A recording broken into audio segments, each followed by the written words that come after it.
I'm Miss Rachel, and I'm so excited that you've joined me for Cycle 2, Week 10 English, the demonstrative pronouns. Oh my goodness, because we just did the reflexive pronouns. Yeah, here we go. My students are instantly going to latch on to the middle of that word sounding like monster. So I'm going to play into that this week with, what is this? Look at that! Oh, what are these? Look at those! Oh my goodness, they are going to have so much fun this week with my little monster friends. This is something you can print out on CC Connected. I will include the link below. I have added popsicle sticks to the back so that we can pop them up and down and have them be interactive, almost like puppets. I would encourage you, if you have little ones, to bring them up and allow them to pop those words up, those monsters up when you're saying them, when you're doing your repetition. And also, I would encourage you to allow them to turn around backwards and have them pop those monsters up surprisingly from various places. What is this? Or under an arm, or under a leg. Just be really silly with this. They will have so much fun. If you feel that your students really benefit from a song, I am not going to do a song with my students for this week. I found that the visual and the facial expression and the intonation with the demonstrative pronouns is enough for them. But if you really feel like a student would be benefited from having a song, then you could do this to the monster mash, and it could sound like this. This, that, these, those. The demonstrative pronouns. This, that, these, those. You could do that. Again, I am not going to. I feel like this is enough if I have enough facial expression and really play with my intonation. The demonstrative pronouns are so scary. This, that, these, those. That it will be enough and my students will walk away remembering this.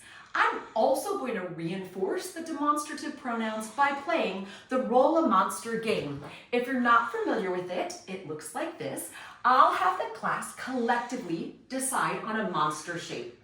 So let's pretend that they've chosen that our monster shape is going to be something triangular. I'll ask a review question of my students from either this week's material or one of the preceding weeks. And let's pretend it's a history question and a student gets it correct. Wonderful.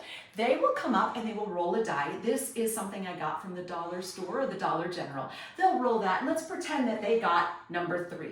I can either have my student come up and draw an arm on the monster, or I can do it. So we'll pretend that my student has come up and added an arm to the monster. Perfect. I'll ask another review question. We'll pretend it's something from Latin, week 1. Student answers it beautifully. Great. They come on up, they roll the die, and we'll say we got a number 1. They can add an eye or a mouth to the monster.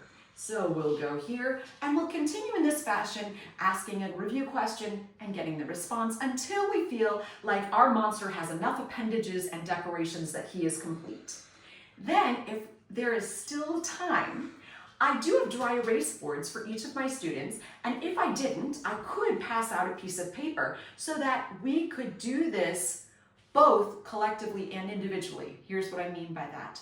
So your students would have either a dry erase board or a paper. They would draw their own shape for their monster on that paper.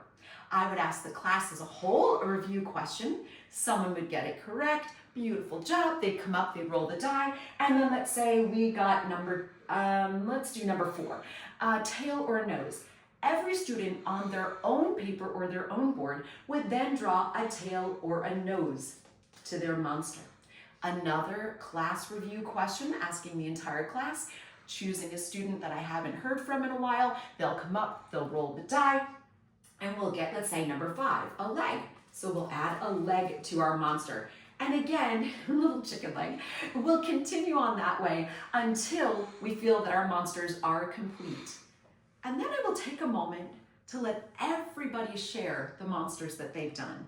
So we'll look at everyone's unique and creative monsters, and we'll just appreciate how God made us individuals and just the beauty and the creativity that's within each of us. And we can also draw that back to our oils and discuss how many people used a circle, a dot, a straight line, an angled line. And we'll go through oils so we'll reinforce some of the art words that we have been using. So this is just a really great review activity to go through the demonstrative pronouns, this, that, these, those, and to have a review game that's really fun. I hope that this has been so helpful. Thank you so much for watching. God bless.